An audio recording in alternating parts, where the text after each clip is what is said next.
Hi, I'm Sandi Genovese, and today we're making what I like to call quickie little notebooks. And they're called that because they go together so quickly.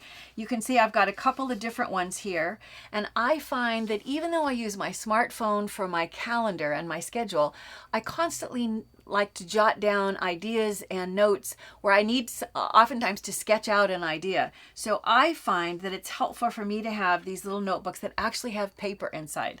So I'm going to show how easy it is to make some. I'm just unwinding the ribbon.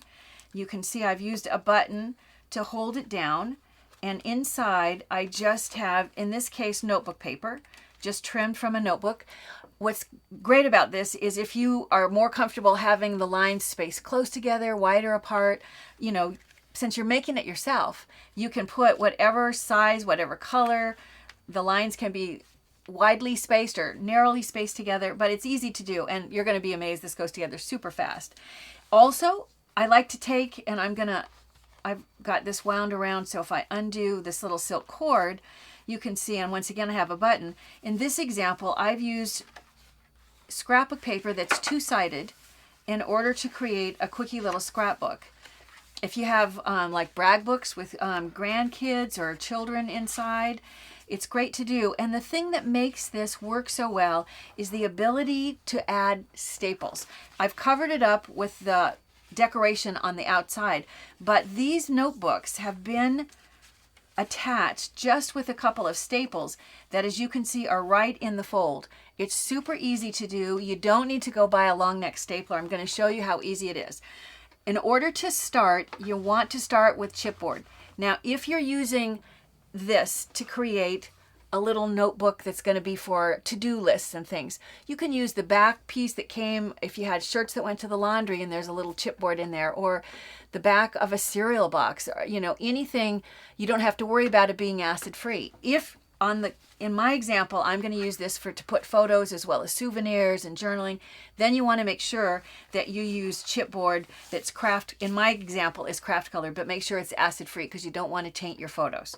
So this example, and of course the idea is to use whatever little scraps you have around. This one just happens to be kind of an odd size because it was a scrap. So mine is 7 1/4 by 10 3/4. And all I did was folded it in half in order to create the book shape.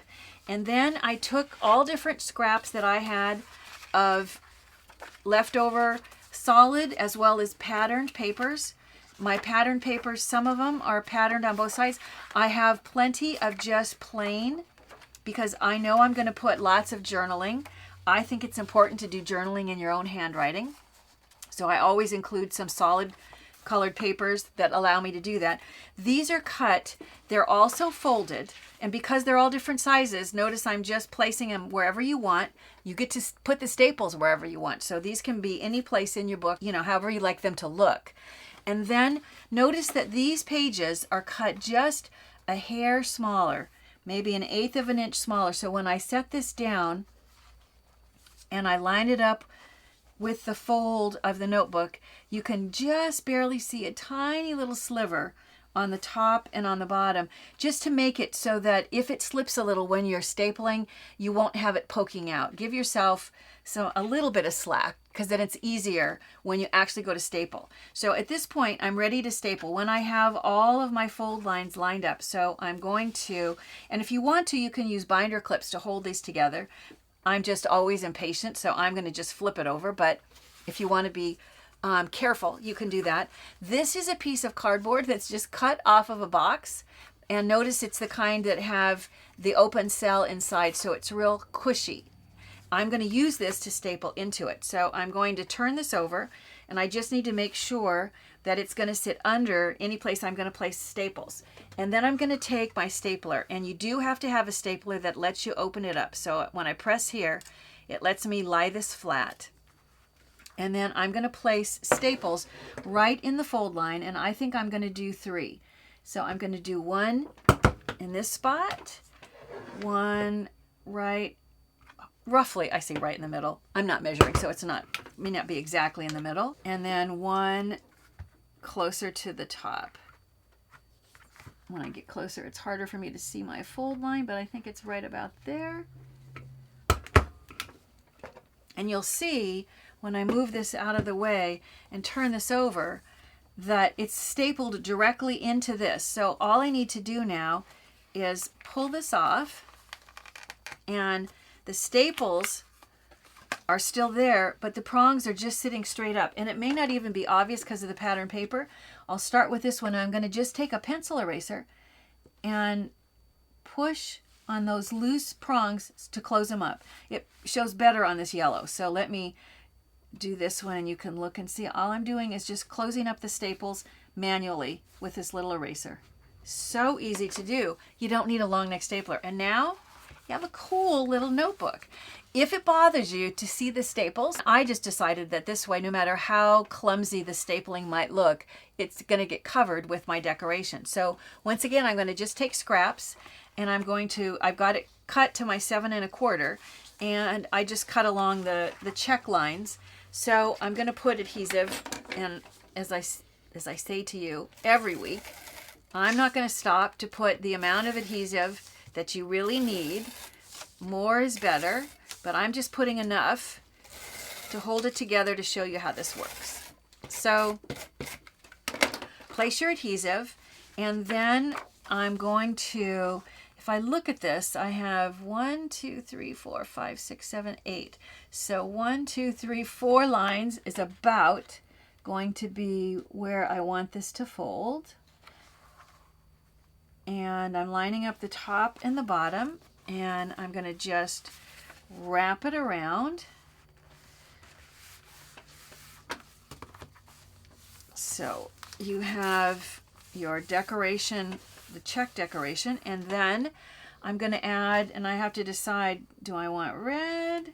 Do I want yellow? And you might want to add a stamped watermark ink pad to this to give it a little more dimension. I think I'm going to go ahead and use the red, because I think I might put a red button on there, and that way I'll be repeating that color and picking up that red a couple of times. So I'm going to go ahead and place this against that checked edge, and I'll trim off the excess.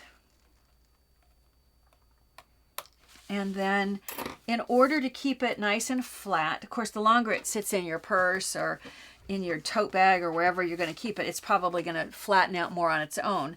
But in order to protect everything inside, I like to make a closure. And what I've done, you can see on the table, I have lots of different button choices. Because I used the red, I think I'm going to go with this one. And when I look at this, you can see that this is the side that normally you would expect to use, but I turned it over a minute ago and I saw this really pretty marbleization on the back, so I'm actually going to flip it over, and I'm going to use it this way. I'm going to set it here, but in order for it to stick, I'm going to take just one of these circles. It's a foam adhesive that comes in dots. You can see it's nice and thick. So I'm going to take this, I'm going to place, I have to peel the backing off one side. It's got backing on both sides, which is really handy. I'll use my tweezers so that my hands aren't in the way, and I'm going to nest this right inside my button. It actually has kind of a raised edge all along the outside. So with my thumb, I'm going to just push and make sure that I get the foam all the way inside there. And now I'm going to pull the backing off. Before I fasten it down, I want to make sure that I trap the ribbon or the twine or the silk cord. I'm going to use ribbon because I have black and I want that contrast, but I want to trap this underneath. So what I'm going to do is remove the backing, and I think actually it's going to be easiest to place the ribbon right down the middle right now. There we go. So now I'm going to turn this over, and when I think it's pretty much, let's see if I can do this. When I think it's pretty much in the middle, you could measure this if you want. Once again, that's just not so much my thing, but when it looks like it's about in the center, I'm going to place it down, give it a nice push, and then all I need to do is wrap this around.